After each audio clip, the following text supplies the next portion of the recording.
Curso básico de Marxismo-Leninismo-Maoísmo. Capítulo 3. Condiciones socioeconómicas que llevaron al nacimiento del marxismo. Como veremos más tarde, el marxismo nos enseña que todas las ideas o teorías son productos de ciertas condiciones materiales. Siempre que surgen nuevas condiciones materiales, surgen con ellas nuevas ideas y teorías. Esta misma verdad se aplica al propio marxismo. Así, en aras de una mejor comprensión de este, debemos conocer las condiciones materiales, es decir, las condiciones socioeconómicas en las que Marx y Engels pudieron dar origen al marxismo. El marxismo surgió hace más de 150 años, a mediados de 1840.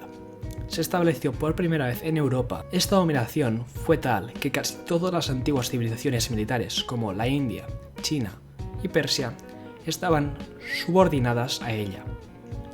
Marx y Engels nacieron y vivieron en algunos de los lugares europeos más avanzados económicamente, mientras desarrollaban las ideas del marxismo. Observaron, participaron y fueron influenciados por los mayores acontecimientos políticos de sus tiempos.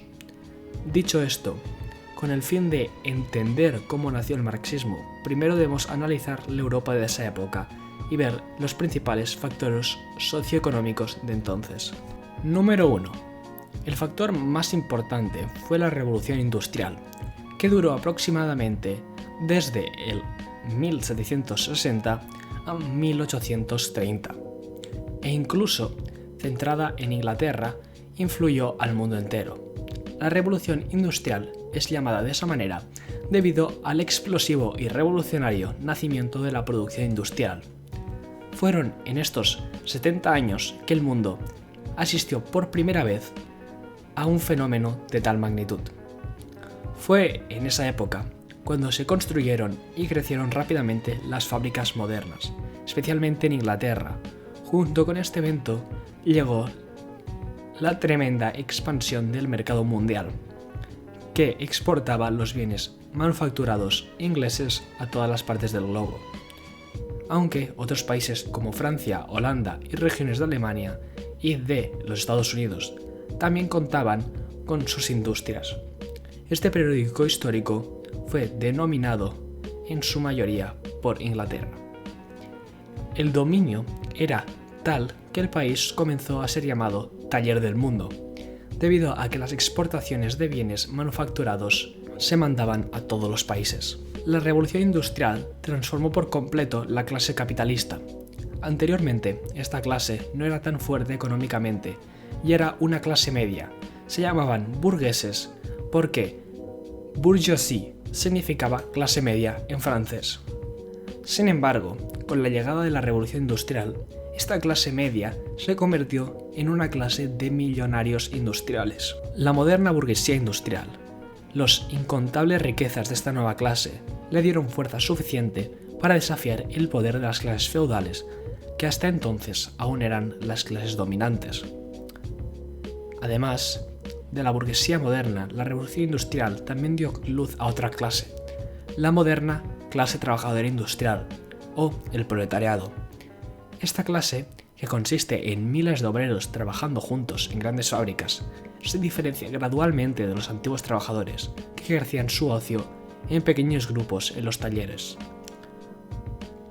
Los proletarios modernos no poseen nada más que su fuerza de trabajo, con una fuerza y confianza desconocidas respecto a las generaciones predecesoras de trabajadores. Esta fuerza proviene de su contacto con la gran industria, con su disciplina aprendida a través del sistema de fábricas y su organización superior surgida de la experiencia de incontables números de trabajadores hacinados en las fábricas bajo los mismos techos.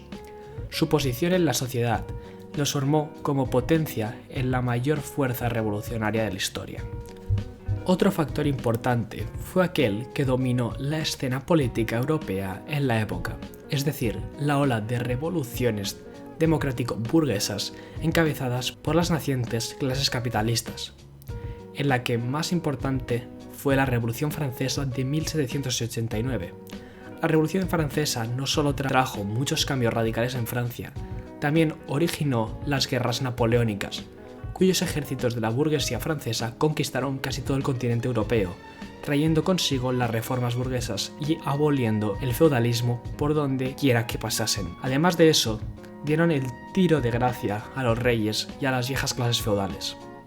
A pesar de haber sido derrotados posteriormente, los ejércitos franceses, las viejas clases dominantes, jamás pudieron recuperar sus posiciones otra vez. La burguesía moderada continuó su torrente revolucionario con numerosas revoluciones burguesas, lo que llevó a la derrota definitiva de las obsoletas clases feudales y la victoria del capitalismo como sistema global. De esta forma, tanto a nivel económico como político, el periódico del nacimiento del marxismo fue marcado por grandes avances y victorias por las clases capitalistas, mientras que establecían sus leyes y dominaban en los más avanzados y dominantes países del mundo. 3. A pesar de que esta fue un periodo de grandes avances para la burguesía internacional, el factor principal que le dio origen al marxismo fue la aparición de la conciencia de las clases trabajadoras y organizaciones proletarias, así como movimientos que marcaron el surgimiento del proletariado como fuerza independiente y consciente de sí misma. Esta emergente conciencia de clase proletaria nació principalmente en Inglaterra y en Francia. Ocurrió primero en estos países debido a su rápida prolificación de la industria moderna. La propagación de la gran industria, a pesar de traer grandes beneficios a las clases poseedoras, produjo las condiciones inhumanas del trabajo y vida para las clases trabajadoras. Casi 3/4 partes de la fuerza de trabajo estaban compuestas por mujeres y niños, debido a la baja remuneración y el más fácil control de los trabajadores por los capitalistas. Niños que a partir de los 6 años de edad eran forzados a trabajar de 14 a 16 horas en hilandrías. Al mismo tiempo que la burguesía acumulaba cada vez más riqueza, los trabajadores se hundían cada vez más en la miseria. Mientras que los proletariados de las fábricas textiles triplicaban su capital, los salarios de los trabajadores eran reducidos a una octava parte de lo que eran remunerados previamente. De esta forma, las condiciones del trabajador eran tales que la rebelión no era justa, sino inminente. Los principales levantamientos fueron espontáneas, sin dirección clara. Un ejemplo fueron las destrucciones de las máquinas en 1810 y 1811, donde grupos de tejedores atacaron las fábricas textiles y destruyeron toda máquina en la que pudiesen poner sus manos. Este fue un método de protesta contra la gran industria que destruía poco a poco sus vidas. Tales protestas carecían de una dirección clara y fueron rápidamente y severamente extinguidas de forma rápida. Lo que siguió fue la difusión y el crecimiento del movimiento y organizaciones de trabajadores que proporcionaron la dirección del proletariado combativo. Antiguos sindicatos, inicialmente restringidos a los trabajadores cualificados, comenzaron en 1818 a unir a todos los trabajadores en los llamados sindicatos de oficios en general. A medida que estos sindicatos fueron creciendo, un movimiento con el fin de iniciar una unión a escala nacional comenzó a desarrollarse. Este movimiento se formó alrededor de 1833 o 1834, alcanzando más de medio millón de miembros. Además de los sindicatos, los trabajadores también comenzaron a organizarse en cooperativas y sociedades mutualistas. En los demás países donde gran parte de los sindicatos fueron prohibidos, estas fueron las principales formas de organización para la clase obrera, que también crecía en número y fuerza. Al mismo tiempo que las organizaciones de trabajadores comenzaban a crecer, los trabajadores en Gran Bretaña emprendían el movimiento cartista en 1837, exigiendo derechos electorales para los trabajadores. Este fue el primer movimiento revolucionario amplio, verdaderamente masivo y políticamente organizado de la clase obrera. Fue utilizado el método de peticiones masivas al Parlamento, de cierta forma similar a las campañas de firma realizadas hoy en día. Estas peticiones reunieron más de 5 millones de firmas. Algunas de las protestas cartistas contaron con 350.000 manifestantes, manteniendo la organización sólida y cohesiva de la clase obrera. Sin embargo, con el movimiento creció en fuerza y militancia, acabó por sufrir severas represiones y reprimendas en 1850.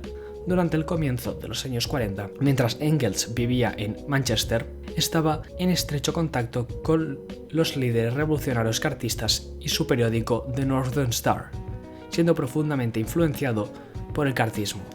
La creciente militancia del movimiento proletario llevó muchas veces durante este periodo a los primeros levantamientos de trabajadores brutalmente reprimidos. Ejemplos de estos levantamientos fueron los distribuidos en Londres en 1816, en Manchester en 1819, las revueltas de los trabajadores de sede en Lyon en 1831 y 1834 y el levantamiento de tejedores de lino en Alemania, Prusia, actualmente parte de Polonia, 1844.